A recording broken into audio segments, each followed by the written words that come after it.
లేఖన గ్రంథములో నుంచి యోనా గ్రంథము 1వ అధ్యాయము 2 చదువుకొని ముందుకు సాగుతాం. నినేవే పట్టణస్థులు నినేవే పట్టణస్థుల యొక్క దోషము నా దృష్టికి ఘోరమైన కనుక నినేవే మహాపట్టణమునకు పోయి దానికి దుర్గతి కలుగునని ప్రకటించుము. ప్రేమైనటువంటి దేవుడి బిడ్డలారా, ప్రభువైనటువంటి దేవుడు తన మహాకృప సన్నిధి మన పక్షాల నుంచి చెప్తున్నటువంటి సంగతులలో 2వ వచనాన్ని మనం మొదటి అధ్యాయంలో 2వ వచనాన్ని చదివాం. 2వ అధ్యాయంలో 10వ వచనాన్ని చదవండి. అంతలో యెహోవా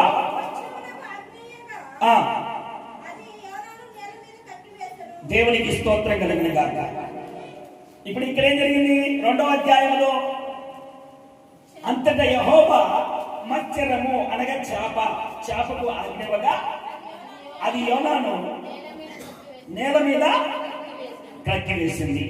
అదే అందులోనే 3వ అధ్యాయం 2వ వచనం చదవండి. అండర్లైన్ చేసుకొని ఇవన్నీ. నీవు లేచి నినేవే మహాపురమునకు పోయి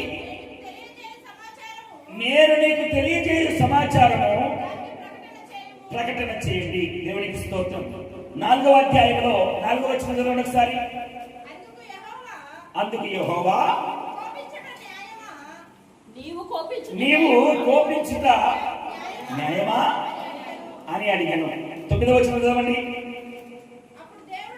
అప్పుడు దేవుడు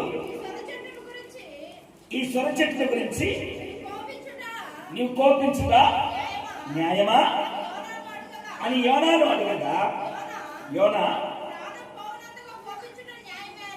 ప్రాణం పొయ్యంతగా ఉంది కాబట్టి కోపం తెచ్చుకోవడం న్యాయమే అని చెప్తున్నాడు. 10వ వచనము. అందుకు యెహోవా నీవు కష్టపడకుండాను పెంచకుండాను ఒక రాత్రిలోనే పుట్టి పెరిగి ఒక రాత్రిలోపే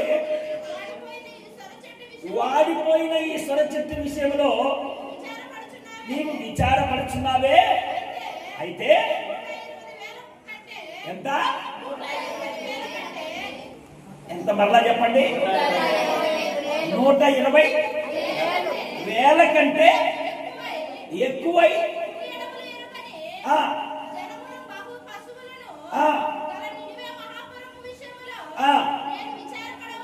నేను విచారపడవద్దా? చాలు చాలు.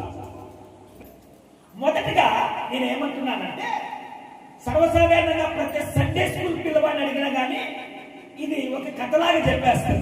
చెప్తారా? ఏంటిది? యోనా అన్నటువంటి వ్యక్తి దేవుని యొక్క మాట నుండి, దేవుని యొక్క ఉద్దేశం నుండి, దేవుని యొక్క సన్నిధానం నుండి పారిపోతున్నాడు. పారిపోతున్నటువంటి యోనాను ఏం చేసిండు? గాలి వచ్చి ఓడంతా అతలాకుతలం అయిపోయి ఏమండి ఓడలో నుంచి వారు కింద పడేస్తే అప్పుడు తండ్రి దేవుడు 2వ అధ్యాయంలోకి వెళ్తున్నాం. తండ్రి దేవుడు ఆజ్ఞగా సొరచేప వచ్చి దానికి సరి తిమింగలం లాంటి చేప వచ్చి నేను మింగేసింది. ఆ 2వ అధ్యాయం అంతా కూడా చేప కడుపులో ఉండి ప్రార్థన చేస్తున్నాడు మనోడు. ఎవరు? యోనా. నేను చచ్చిపోయాను, సముద్ర గర్భంలో కలిసిపోయానని చెప్పి ప్రభువా నన్ను మర్చిపోతివా అని ప్రార్థన చేస్తున్నాడు. 3వ అధ్యాయంలోకి వచ్చిన తర్వాత అతన్ని ఆ చేప వచ్చి కక్కేసింది, ఒడ్డుకు కక్కేసింది. కక్కేసినటువంటి యోనా 3వ అధ్యాయము 4వ అధ్యాయము ఈ 2 అధ్యాయాలలో పోయి సువార్త ప్రకటించడం, నినేవే పట్టణస్థులు రాజుతో సహా అందరూ కూడా మారు మనసులోనికి రావటం, సొరచెట్టు అనుభవాన్ని యోనాకు తెలియపరచడం, ఇవన్నీ కూడా ప్యారలల్ గా జరుగుతున్నటువంటి సిచ్యువేషన్స్. ఇవన్నీ కూడా ప్రతి సండే స్కూల్ పిల్లవాడు చెప్తాడు. హల్లెలూయా. కానీ ఇక్కడ ఈ అధ్యాయంలో నేను తెలుసుకున్న సత్యం ఏంటంటే దేవుని దగ్గర నుంచి పారిపోతున్న యోనాను నేను చూశాను, దేవుని యొక్క కరుణను నేను చూస్తున్నాను. పారిపోయినటువంటి వాడిని విడిచిపెట్టకుండా తన పనిని జరిగించుకోవడానికి మహిమ లేనటువంటి వారిలో మహిమాత్మను నింపుతున్నటువంటి దేవుని నేను చూస్తున్నాను. ఈరోజు మన ధ్యానం అదే. ప్రధానంగా మరణయుక్తమైనటువంటి అంశాన్ని మనం గమనించినట్లయితే మొదటిది పారిపోతున్న యోన. ఎవరైనా పారిపోతున్న యోన ఏం అప్పగించిండు పని? ఏమని అప్పగించిండు? ఎవరికి స్వార్థ ప్రకటించమన్నాడు? నినేవే పట్టణస్థులు ఇశ్రాయేలు ప్రజలకు బద్ధ శత్రువులు. ఎవరంటే ఎవరిల్లు? నినేవే వాళ్ళు ఇశ్రాయేలు ప్రజలను ఊచకోత కోసినటువంటి అనుభవాలు కలిగినటువంటి వారు. ఒక రకంగా చెప్పాలంటే బద్ధ శత్రువులు. ఇప్పుడు దేవుని యొక్క ఉగ్రతకు, దేవుని యొక్క కోపాగ్నికి బలి కావాల్సింది ఎవరు? ఇశ్రాయేలు ప్రజలకు ఎవరైతే శత్రువులో వారే బలిగా పోతున్నారు. హల్లెలూయా. ఎవరైతే శత్రువులో వారే బలిగా పోతున్నారు. ఇది మంచి విషయమే కదా అనుకున్నాడు యోనా. కానీ యోనాకు దేవుని యొక్క వాక్యం ప్రత్యక్షమై, యోనా నినేవే పట్టణస్థులు, రెండవ అధ్యాయం మొదటి అధ్యాయం రెండవ వచనం, నినేవే పట్టణస్థులు ఏం చేస్తున్నారు? వీళ్ళు భయంకరమైనటువంటి పాపాగ్నిలో కూరుకుపోయారు, దహించుకొని పోతున్నారు. వారు చేస్తున్నటువంటి ఆగడాన్ని చూస్తే నాకు కోపం వచ్చేస్తుంది. హల్లెలూయా. భయంకరమైనటువంటి కోపాగ్నిలో నాకు కోపం వచ్చేస్తుంది. వాళ్ళ మీద నేను వారి మీద నా కోపాగ్ని చూపించేస్తాను. కాబట్టి నువ్వు వెళ్ళి ఒక మాట చెప్పుకో అన్నాడు. ఇది కేవలం యోనానే గారికి పంపించింది. అంతకుముందు చాలా ప్రవక్తలు పంపించారు. అర్థమవుతుందా? అంటే ఈ అధ్యాయంలో నేను గుర్తించింది ఏంటంటే, రక్షణ అన్నటువంటిది ఇశ్రాయేలు ప్రజలకే మాత్రమే కాదు, అన్ని జనులకు కూడా పరిపూర్ణమైనటువంటి స్థితి. మీరు ఎంత చెప్పినా మాట వినట్లేదు. కాబట్టి నేను దర్శనం చేస్తాను, కాల్చేస్తాను అని చెప్పినప్పుడు శత్రువు అనేటువంటి వాడు పోతుంటే మంచిదే కదా. ఈరోజు మీకు కూడా మీ కుటుంబాలలో మీ ఇరుగు పొరుగు వారు, మీ రక్త సంబంధికులు, మీరంటే పడినటువంటి వారు వచ్చిన మంది ఉంటుంది. అవునా? అవునా కదా? మానవ మాత్రమైనటువంటి మనమేం కోరుకుంటామంటే శత్రువు అన్నటువంటి వాళ్ళు పోతే మంచిదే కదా అనుకుంటాం మనం. హల్లెలూయా. ఇప్పుడు ఇశ్రాయేలు ప్రజలకు నినేవారు ఎలాంటి వారు? శత్రువులు. అంటే ఇశ్రాయేలు ప్రజల్ని ఇబ్బంది పెట్టినటువంటి వారు, కొట్టినవారు, తిట్టినవారు, వేధించిన వారు, అవమానపరిచిన వారు, ఎక్కిరించిన వారు, హేళన చేసిన వారు. అలాంటి వారు నశించిపోతుంటే మంచిదే కదా. కానీ దేవుడి యొక్క ఉద్దేశం ఏంటంటే, ఈ తన ప్రజలుగా ఎవరైతే ఉన్నారో వారిని, ఆ వ్యతిరేక భావాలు కలిగినటువంటి వారి చెంతకు వెళ్ళి నా వాక్యాన్ని ప్రకటించండి అని చెప్పారు. వెళ్ళారు. వెళ్ళినటువంటి వారందరినీ కూడా రాళ్లతో కొట్టి చంపారు. హల్లెలూయా. జాగ్రత్తగా రండి. రాళ్లతో కొట్టి చంపారు. ఇప్పుడు నేను అంటున్నాను, యెహోవా దేవుడు మొదటగా పరిచయం ఏమని చేసుకున్నాడు? ఏమని చేసుకున్నాడు? నేను అబ్రహాము దేవుడును, ఇస్సాకు దేవుడును, యాకోబు దేవుడును, ఇశ్రాయేలు దేవుడును, యూదా దేవుడును. హల్లెలూయా. అవునా? అంటే రెఫరెన్స్ ఆయన్ను మానవ మాత్రాన్ని బట్టి చేసుకున్నాడు. అంటే అర్థం ఏంటంటే, అంటే వాళ్ళకు మాత్రమే దేవుడని కాదు, నీకు ఎలాగ అర్థమవుతున్నాడు దేవుడు, ఆ మాటను బట్టి నిన్ను ఆయన రిఫరెన్స్ చేసుకుంటున్నాడు. అప్పుడు ఎవరికి దేవుడు కావాలైనా? ఇశ్రాయేలు ప్రజలకు మాత్రమే దేవుడు కావాలి. ఎవరిని కాపాడాలైనా? ఇశ్రాయేలు ప్రజలు మాత్రమే కాపాడాలైనా. అవునంటారా కాదంటారా? కానీ ఇక్కడ నశించిపోతున్నటువంటి, అంటే దానికి దిగువన ఉన్నటువంటి నశించిపోతున్నటువంటి నినేవతో ఈ దేవుడికి ఏం సంబంధం? ఆ ప్రజలకి ఏం సంబంధం? అందుకే బహుశా యోనా వాళ్ళు మా శత్రువులు కదా, వాళ్ళు పోతే పోనీలే అనుకొని నినేవేకి వెళ్ళి ప్రకటించడానికి ఆయన అంటే తర్షీషుకు పారిపోతున్నాడు. నినేవేకు వెళ్ళి చెప్పు నాయన అంటే ఎక్కడికి వెళ్తున్నారు? తర్షీషుకు పారిపోతున్నాడు. ఎందుకని? నా శత్రువులు వాళ్ళు పోతే పోనీలే, మా ఇశ్రాయేలు ప్రజలు ఎప్పుడు వీళ్ళు ఇబ్బంది పెడుతున్నారు అనుకున్నాడో ఏమో బహుశా. కానీ దేవుడు ఎవరైతే ఇశ్రాయేలు ప్రజలను హింసిస్తున్నారో వారి పక్షమునే చెప్తున్నాడు, మీరు వెళ్ళి వారికి ప్రకటించండి. హల్లెలూయా చెప్పండి, హల్లెలూయా. ఇది సాధ్యమా? మనకైనా కానీ సాధ్యమైంది. ఇప్పుడు మీ శత్రువు ఉన్నారనుకోండి, ఎవరు మీ శత్రువుకి వెళ్ళి మిమ్మల్ని తిడుతున్నారు, అది అంటున్నారు, ఇది అంటున్నారు, నానా బూతులు తింటున్నారు, ఓ రకరకాలుగా ఎక్కిరిస్తున్నారు, హేళన చేస్తున్నారు, అవమానపరుస్తున్నారు, అటువంటి వారి దగ్గరికి వెళ్ళి వాక్యం చెప్పండి అయ్యా అంటే మీరు వెళ్తారా?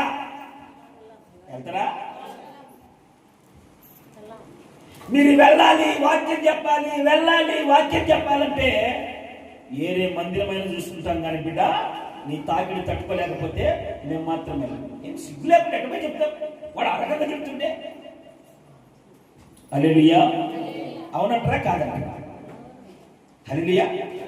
మీ శత్రువు దగ్గరికి వెళ్ళి అదే వచ్చినప్పుడు తెలుపబడుతున్నట్టు అదే వారి యొక్క స్థితి దేవుడికి అర్థమైంది. ఏమిటి? వారు ఘోరమైన దోషములు చేస్తున్నారు. కాబట్టి వారిని తప్పించడానికి, నా కరుణ వారి మీద ఉండడానికి వారిని పశ్చాత్తాపడమని చెప్పిపోయి అని చెప్తే ఈయనకు కోపం వచ్చేసింది. ఏమి ఎప్పుడు తెలివిందా లేదా? పోయినటువంటి వారందరూ కూడా చంపుతున్నారు అక్కడ. అలాంటి వారి దగ్గరికి వెళ్ళి సువార్త ప్రకటించమంటావే? హల్లెలూయా. యేసుక్రీస్తు ప్రభువు వారు చెప్తున్నటువంటి సంగతి అది. వాళ్ళు కొడుతున్నారనో, బట్టలు తీసి ఊరేగిస్తున్నారనో, లేకపోతే ఇంకోటి చేస్తున్నారనో, అవమానపరుస్తున్నారనో, ఎక్కిరిస్తున్నారనో, హేళన చేస్తున్నారనో ఆగిపోయేదానికి నువ్వు క్రైస్తవుడివి కాకుండా ఉండకూడదు.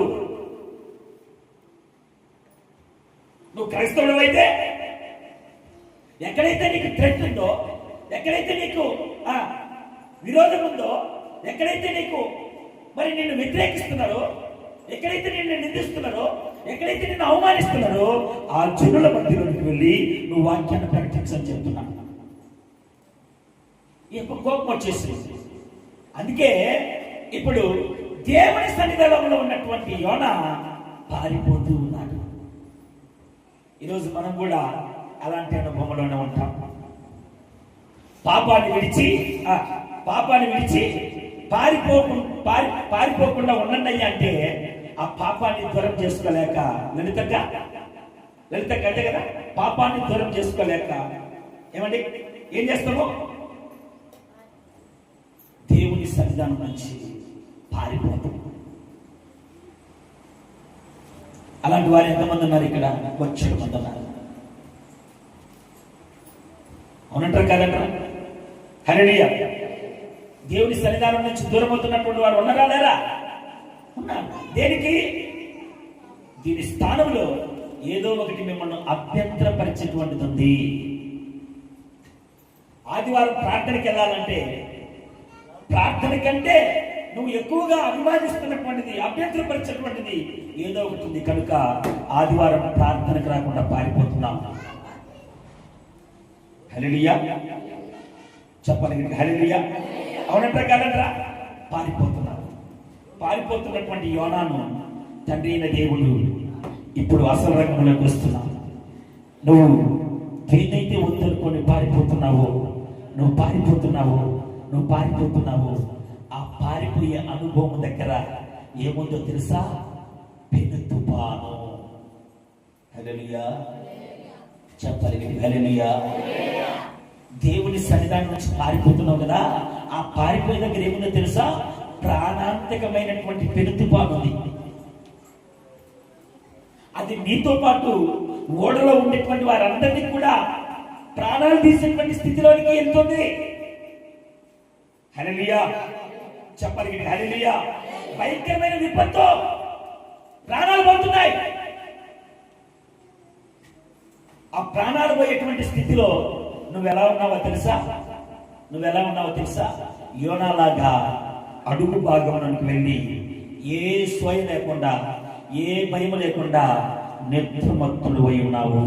హల్లెలూయా. నువ్వు యా నుంచి పారిపోతున్నావు? దేవుని సన్నిధానం నుంచి పారిపోతున్నావు. మొదట దేవుడిని ఎందుకని పారిపోతున్నావు? నీ శత్రువు ఎవరైతే ఉన్నారో వారి దగ్గరికి వెళ్ళి వారు మార్పు చెందాలని మంచి మాటలు చెప్పు అని చెప్పాడు. నా శత్రువుకి నేను చెప్పడం ఏంటండి? హల్లెలూయా. నా శత్రువుకి నేను చెప్పడం ఏంటండి? పారిపోతున్నావు. నువ్వు పారిపోతున్నది ఎక్కడికో తెలుసా? భయంకరమైన తుఫాను దగ్గరికి వెళ్తున్నావు. దేవుని సన్నిధానాన్ని విడిచి నువ్వు పారిపోతున్నావంటే, ఆదివారం ఆరాధన విడిచి నువ్వు ఎక్కడికో వెళ్తున్నావంటే అది ఏంటిదో తెలుసా? నువ్వు అనుకుంటున్నావు వాళ్ళ బ్యాండ్ మేళం ఉంది, ఆడ నా రక్త సంబంధికులు ఉన్నారు, నా బంధుమిత్రులు ఉన్నారు, ఆడ చికెన్ మటన్లు ఉన్నాయి అని నువ్వు అనుకుంటున్నావు. అవి ఏమైనాయి తెలుసా? భయంకరమైన తుఫాన్ అయ్యింది. అది నీతో పాటు నీ చుట్టూ ఉన్నటువంటి జనులను కూడా అపాయములోనికి తోసివేస్తుంది. అదే తుఫాను అనుభవం. నా జీవితంలో అలా జరిగింది. అలాగా నిన్ను బట్టి నీ కుటుంబం మొత్తం నాశనం అవుతుంటే నువ్వెలా ఉన్నావు? నేను చూడలేదు, వినలేదు. హల్లెలూయా. నువ్వు వెళ్ళావు, నిన్ను బట్టి అక్కడ ఎలా ఉంది? నశించిపోతున్నటువంటి సందర్భం కనబడుతుంటే, అయ్యా నశించిపోతుందయ్యా, పాడైపోతుందయ్యా అని చెప్తుంటే నీకు పట్టనట్టుగా ఉన్నావు. మనం కూడా అలాగే అన్నాడు. నశించిపోయేటువంటి సందర్భం ఆడగనబడుతుంటే నిద్రపోయేటువంటి సందర్భం మన దగ్గర ఉందంటే మనం ఏ పరిస్థితులు ఉన్నామో చూడండి. ఓడ అధికారి రానే వచ్చాడు, దైవజనుడు వచ్చాడు. ఓడ అధికారి దేనికి సాదృశ్యం ఉన్నాయంటే దైవజనుడు సాదృశ్యం. ఏం చేస్తున్నావురా తెలివి తక్కువడా? నిన్ను బట్టి కుటుంబం అంతా నాశనం అవుతుంది, నిన్ను బట్టి గ్రామం అంతా నాశనం అవుతుంది, నిన్ను బట్టి సంఘం అంతా నాశనం అవుతుంది, సుఖలేదా నీకు అని ఎప్పుడైతే చెప్పాడో ఎందుకు నాశనం అవుతుందో ఓడ అధికారికి తెలియదు.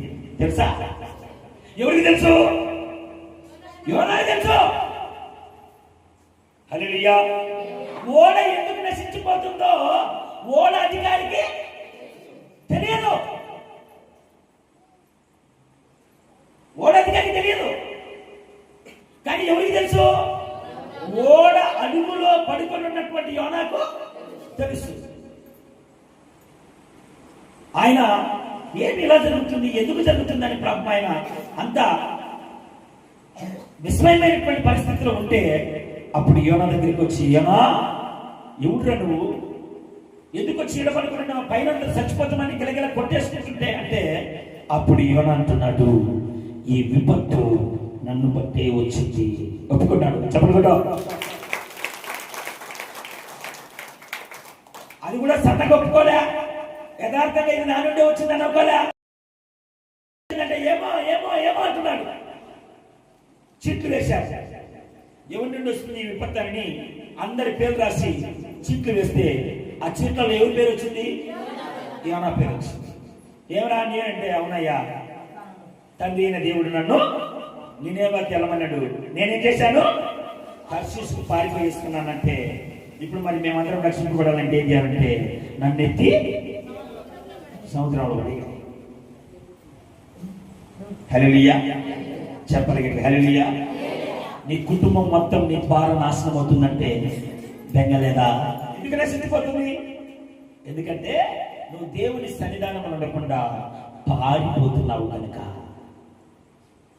నువ్వు దేవుని పనిలో ఉండకుండా పారిపోతున్నావు కనుక, దేవుని మాటకు లోబడకుండా పారిపోతున్నావు కనుక. నా ప్రియమైన సంగమా, సర్వకృపానిధి కలిగినటువంటి దేవుడు, సర్వోన్నతుడైనటువంటి దేవుడు ఈరోజు నీతో సూటిగా మాట్లాడుతూ చెప్తున్నటువంటి సంగతి, నిన్ను బట్టి నీ కుటుంబం నశించిపోతుంది, నిన్ను బట్టి నీ సంఘం నశించిపోతుంది. ఒకయా అంతమంది సేవకులు పాస్టర్లు ఉంటాయి. అమ్మా ప్రార్థన అయిపోయినాక వాక్యం మెసేజ్ మధ్యలో వచ్చి బ్లెస్ చేస్తారా? హల్లెలూయా. దేవునికి మహిమ కలుగును గాక. కనుక ప్రేమైనటువంటి దేవుని బిడ్డలారా, ఈ మాటలు చాలా జాగ్రత్తగా గమనించాలి. ఈ మాటలు చాలా జాగ్రత్తగా గమనించాలి. దేవుని యొక్క ఉద్దేశము, దేవుని యొక్క కృప, దేవుని యొక్క వాస్తవికత ఏంటిది అంటే నిన్ను బట్టి కుటుంబం నశించిపోతుంది. నీకు స్పృహ లేదా?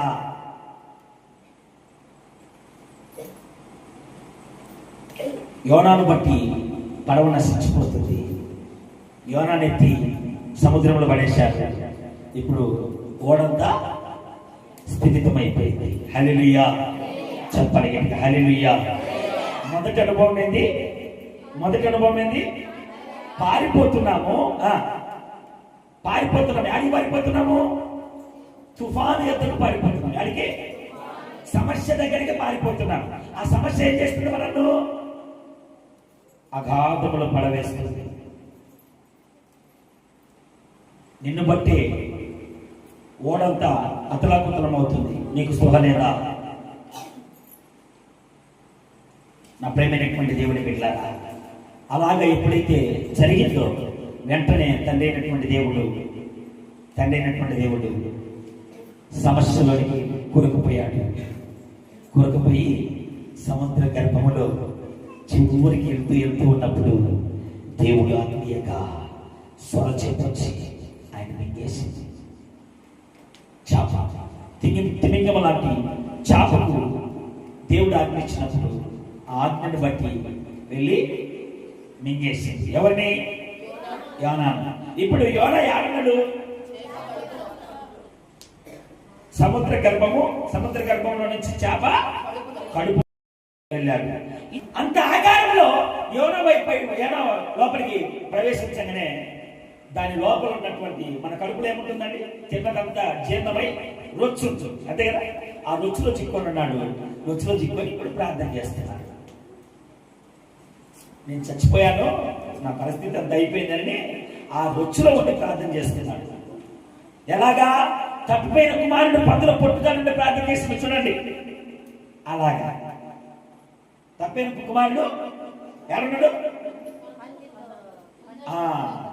ప్రేమైనటువంటి దేవుని బిడ్డలారా, ఇప్పుడు ఈ చాప యొక్క అనుభవంలో నుంచి మనం ఏం నేర్చుకోవచ్చు అంటే, ఈ చాపకున్నటువంటి ఒక దివ్య లక్షణం ఏంటంటే, తనకు కానటువంటిది ఏదైనా తన లోపలికి వెళ్తే, ఏమన్నా బాగా తనను కానటువంటిది, జీర్ణం కానటువంటిది ఏదైనా ఒకవేళ తన కడుపులోకి వెళ్తే దాన్ని బయటికి కక్కేసేటువంటి గొప్ప లక్షణం కలిగినటువంటిది ఈ చాప. ఇప్పుడు ఒకవేళ నువ్వు చేప అనుభవంలో ఉంటే, నీకు కానటువంటిది, పాపం అన్నటువంటిది లోపలికి వెళ్తే కక్కుతున్నావా, జీర్ణించుకుంటున్నావా? దాన్ని అందరూ కసులు చూస్తారు. నేను చేస్తున్నానంటే చేప యొక్క అనుభవంలోనికి నన్ను నేను అనుకుంటున్నాను, నన్ను నేను దాంట్లోనికి పరకాయ ప్రవేశం చేస్తున్నాను. ఒకవేళ ఇప్పుడు యోనా తన కడుపులో జీర్ణం కాలేదు కనుక ఒడ్డుకొచ్చి కక్కుతుంది. ఒకవేళ ఆ చేప స్థానంలో నేనుంటే, పాపం అన్నటువంటిది నాకు పట్టదు కనుక నేను దాన్ని కక్కుతున్నానా, జీర్ణం చేసుకునేదానికి ప్రయత్నం చేస్తున్నానా? కొంతమంది ఉంటారు, ఒరే వద్దురాయ్యా, తాగితే సస్తవం అంటే, లివర్లు కిడ్నీలు అన్ని పాడైపోయినాయి, తాగితే సస్తవం అని చెప్తే ఏం చేస్తాను తెలుసా? నేనే బతికి ఏం చేయాలి? ఏమంటా నేను ఇంకా బతికి ఏం చేయాలి? మరి బాగలేక గిలగిల ప్రాణంతో కొట్టి మిట్లాడుతున్నప్పుడు హాస్పిటల్ తీసుకోవాలంటే ఎందుకనాలి? పోతపోయినావు. ఇప్పుడు మందు తాగేటప్పుడు ఒరే వద్దురా అయ్యా తాగా చచ్చిపోతాం అంటే ఏమన్నారు? ఉండన్నాను తాగి ఎంజాయ్ చేయక అన్నాడు. ఎంజాయ్ చేస్తావా? చచ్చిపోతాం అంటే ఆ శస్త్ర చచ్చినవులే, తాగడం రావడంలే అన్నారు. సరే, ప్రాణాంతకమైనటువంటి స్థితి వచ్చినప్పుడు ఇప్పుడు నువ్వేం చేయాలి? చచ్చిపోతే హాస్పిటల్లో పోకుండా ఉండాలి. ఉమా నువ్వు చచ్చిపోయినటువంటి హాస్పిటల్ ఎందుకు వెళ్ళాలి? నా మాట అర్థమవుతున్నాయా? చాలా జాగ్రత్తగా గమనించాలి. ఇప్పుడు తనకు కానటువంటిది తన లోపలికి వెళ్ళినప్పుడు ఈ చేప ఏం చేస్తుంది? కక్కి వేస్తుంది. నీకు కానటువంటి అలవాటు, నీకు కానటువంటి ఒక పద్ధతి, నీకు కానటువంటిది, నిన్ను అపవిత్రతలో పడేసేటువంటిది ఏదైనా నీలోనికి వచ్చినప్పుడు దాని నుండి నువ్వు దూరం అవుతున్నావా, లేకపోతే దాన్ని చేర్చుకుంటున్నావా? హల్లెలూయా చెప్పాలి కనుక, హల్లెలూయా. ఏంటి చెప్పాలి? హల్లెలూయా. ఎరక్క నేను వచ్చాను ఇరక్కపోయాను. హల్లెలూయా. ఏంటంట? ఎరక్క నేను వచ్చాను. ఇంత కథ ఏడుంటుందంటే నేను వచ్చేవాడు కాదు, మా థామస్ అన్న వాడి వెనకలో కూర్చొని నిద్రపోయేవాడు. దేవునికి మహిమ కలుగును గాక. కనుక నా ప్రేమైనటువంటి దైవ జనాంగమా, సర్వోన్నతుడైన దేవుడు మాట్లాడుతున్నటువంటి సంగతి నీది కానటువంటి ఏదైనా ఉంటే నువ్వు దాన్ని బయటికి విసర్జిస్తున్నావా, లేదా దాన్ని అలవాటు చేసుకుంటున్నావా? రెండోది, మొదటిదేమో నిన్ను బట్టి నీ కుటుంబము నశించిపోతా. సరే, మొదటిది నీ శత్రువుకు సువార్తను ప్రకటించాలి. దాని నుండి నువ్వు దేవుడి సన్నిధానం నుంచి ఆగి పారిపోతున్నావు, తుఫాను ఎద్దకు పారిపోతున్నావు. ఆ తుఫాన్లో ఏముంది? ప్రాణాంతకమైనటువంటి స్థితి ఉంది. వెళ్ళి అక్కడ ఎలా ఉన్నావు? నిద్రమత్తులో ఉన్నావు. అంటే పట్టి పట్టనట్లుగా, ఉండి ఉండనట్లుగా, చూసి చూడనట్లుగా ఉన్నావు. దేవుడు అక్కడ హెచ్చరించి నిన్ను కనుగొని సేవకుడి ద్వారా ఏదో రకంగా హెచ్చరిస్తే తీసుకెళ్లి సముద్ర గర్భంలో వేశాడు. ఇప్పుడు సొరచేప వచ్చింది, చేప వచ్చింది, మింగింది. మింగి ఇప్పుడు నువ్వు ఉన్నావు, రొచ్చులో ఉన్నావు. అదే త్రాగుడు, అదే ఒట్టాకు, అదే బీడీలు, అదే సిగరెట్లు, అయ్యే బూతులు, అయ్యే అలవాట్లు, అయ్యే పద్ధతులు, రొచ్చుది. మొదటేమో రొచ్చులో నుండి నిన్ను తీసుకుని వచ్చి బాప్తిస్తమైనటువంటి అభ్యాంగనం ద్వారా నిన్ను పరిశుద్ధపరిచి తన స్వరక్తంతో కలిగి నిన్ను పరిశుద్ధతలోనికి తీసుకెళ్తే, కన్నయ్య ఇప్పుడేం చేశావు? మరలా దానిలోనికి వెళ్తున్నావు. దేనిలోకి? అదే నిద్ర. దేనిలోనికి? అదే పాపము, అదే కోపము, అదే ఈర్ష్య, అదే పగ, అన్నీ అవే. ఆ రొచ్చులో ఉన్నారు. రొచ్చులో ఉండి ప్రార్థన చేశావా? దేవుడు ఆలకిస్తాడు. హల్లెలూయా. రొచ్చులో ఉండి ప్రార్థన చేశాడు యోనా. రొచ్చులో ఉండి ప్రార్థన చేశాడు తప్పిపోయిన కుమారుడు. అలాగ ఒకవేళ నువ్వు ప్రార్థన చేస్తే దేవుడు మరలా నువ్వు ఆ పాపపు గర్భంలో ఉన్నా సరే అది నేను జీర్ణించుకోలేక నేను మరలా పక్కకు కక్కేస్తుంది. గమనించండి, ఒకవేళ మృంగివేసంత అనుభవం నీ దగ్గరున్న రక్షించేంత దేవుని యొక్క కృపని దగ్గర మర్చిపోవాలి. హల్లెలూయా చెప్పాలి. హల్లెలూయా. కనుక నా ప్రేమైనటువంటి దేవుని బిడ్డలారా, ప్రేమైనటువంటి దేవుడు మాట్లాడిస్తూ చెప్తున్నటువంటి మాట అయితే, ఆ రొచ్చులో ఉన్నటువంటి వ్యక్తి ఇప్పుడు రొచ్చులోనే కూరుకుపోయి మరణంలోనికి వెళ్ళకుండా ఆ రొచ్చులో ఇప్పుడు అయ్యగారు ప్రార్థన చేస్తున్నారు. ఏమని? ప్రభువా నన్ను కాపాడవాని. ఒక మనిషి దేవుడి వైపు ఒక అడుగు తిరిగితే దేవుడి యొక్క తీర్పు నుండి తిరిగినట్టే. తప్పిపోయినటువంటి యోనా మరలా దేవుడి దగ్గరికి నడిపించింది ఎవరు? తుఫాను. ఏం చెప్పండి? తుఫాను. అవునా కదా? నా మాటలు అర్థమవుతున్నాయా? దేవుని సన్నిధానం నుండి పారిపోతున్నటువంటి యోనాను మరలా దేవుడి దగ్గరికి చేర్చుంటా, దేవుడి గుర్తుకొచ్చేటువంటి, దేవుడి సన్నిధిని వెతికేటువంటి ఆ తరా స్థాయిలోకి తీసుకెళ్ళింది ఎవరంటే తుఫాను. నీ జీవితంలో కొన్ని అలజడులు, కొన్ని ఇబ్బందులు, కొన్ని ఒడిదుడుకులు వస్తే పర్లేదు, అవి నిన్ను మార్చడానికి వచ్చింటాయి. యోనాను మార్చింది. యోనాను మార్చి ఏం చేసింది? ప్రార్థించేటువంటి స్వారూపికలోకి మళ్ళా తీసుకొని వచ్చింది. దాన్ని బట్టి ఇప్పుడు మనం ఏం చేయాలి? ప్రభువా నన్ను కనికరించవా, నేను నీ మాటిని అటు పోయినా బాగుందను, నేను నీ మాటిని ఆడున్నా బాగుందను అన్నటువంటి విధంగా తన చేతిలో ఉన్నటువంటి రక్షణను తర్వాత జ్ఞాపకం చేసుకుంటూ ఉన్నాడు. నుంచి వచ్చినటువంటి యోనా ప్రకటన చేస్తే రాజు దగ్గర నుంచి, అధిపతుల దగ్గర నుంచి, సామాన్య ప్రజలు, పశువులు, జంతువులు సర్వము ఉపవాసం ఉండి పశ్చాత్తాపడి రక్షణకు వచ్చాయి. చెప్పగలడా? మరి ఈరోజు నువ్వు పాపపు స్థితిలో అనుభవంలో ఉన్నావు. నువ్వు ప్రకటిస్తే గ్రామం కదల్చబడుతుంది. నువ్వు ప్రకటన చేస్తే కుటుంబం రక్షణలోనికి వస్తుంది.